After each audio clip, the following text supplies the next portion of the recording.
normal kan yam kan as dial content barwanya lingua sama biya kamal kan online TV channel and wala shanga jandang raw de bakal kapai baro ron kinandang raw jandang raw de bakal bana ripon and content be ke jan gwasam bana kelin ko dana chi talk ka jari pode me bana jelinga no take a kurm chi talk ko kurmo to ko mo tot payam chala dunu chingwane nuari kana ngani jani ke deni SPLM SPLIG nuari kana jangten kon chara matken waire kurm chi talk kare kurmo chineti shop ka bakal shikalutan bari podan ban jelin kel kan kon wen yamre report kana me mi jira me jidit gor jenojin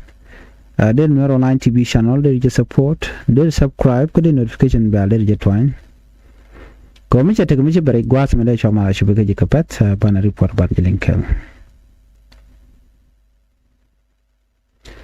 shala do ne na chikur chatwo ko motor payam motor te kurur kanti ko kura motor ko kam civiliani kana dini la IG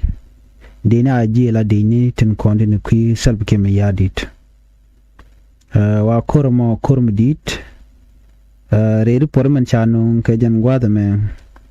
chala do ne cha dini dang bakal shaganak dini SSPDF la dini South Sudan People Defense Force tin the kui IG kin government kan dina to wa chakanak rewich komotot ke report ran chanon gwasame wa manun kor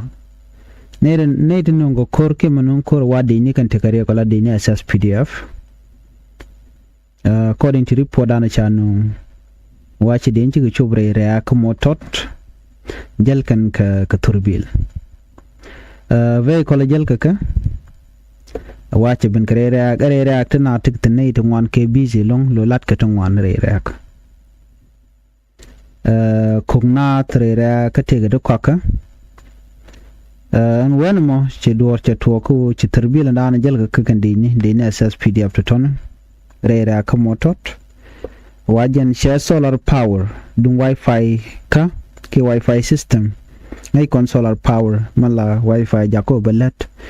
kela karbalet kajan wacha jada me jakan wan wen mon ko turbil jala ga wacha wifi mo che chuya ka gwato da wachi situation choro nyok komi kabro nyal ko kanamal kapchong kan one state gwado dan wona ko rightin ko joga kan wo ngumi mi yariyan solar power wifi foni mu yarun wifi ka jamo why you can show open fire lo chicken I can go do manere talk gwado money kan la no ngane nwere chu civilian chu respond chu computer ni kan jon wena mo chiko je to ngore talk chu adini dang bakal chu ayu nakten no na me mule ro dan tama kari podana chalan mu ku kon lingane ana moto to mo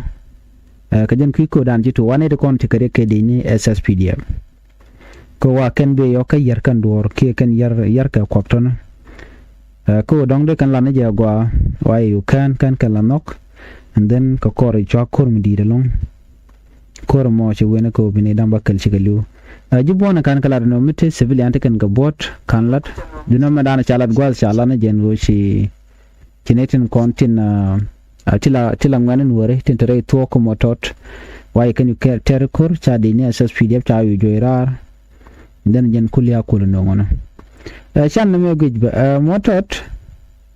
ga ta da na gui kone jan ko janan kan wore tena ba ne de ti ne salva ke me yadin malet kana long winami gor kano ena gwada te na te tende kana de kan get terrified janan gor kana ko tan dian gor kan de kan wujde kan yar de kan war de kan ga joj you know ne de bere wuj ka jal kan ka torbiyele re wuj ka jal kan ka mai ko labi re wuj ka mai tidit ka jikume so ajan de ga dan ci to gona monai re wucin wini mi wa motot payam kurur kanti chire ga mo to tan dia je ci kon di alte ka liang ka gwaze dan e shiwe chane ngaje no de ni tintere which kajuba la general nuore aju kanu wiya ka jongle ka wiya ka panan lo wacha ka mu ka met one maybe met one 10,000 met kayo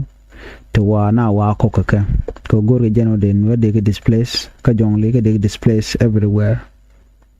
no kamen to gene juga cha jongle ka cha juga no biya ngene biya ko gore no biya ko biya goro biya ka mu ka met ke biya ko lo ba ka mu ka ba mu ka mai ka ba mu ka yo ko bi ko bu kana kula ter bi kula nyen ke de ne SPLA ko jan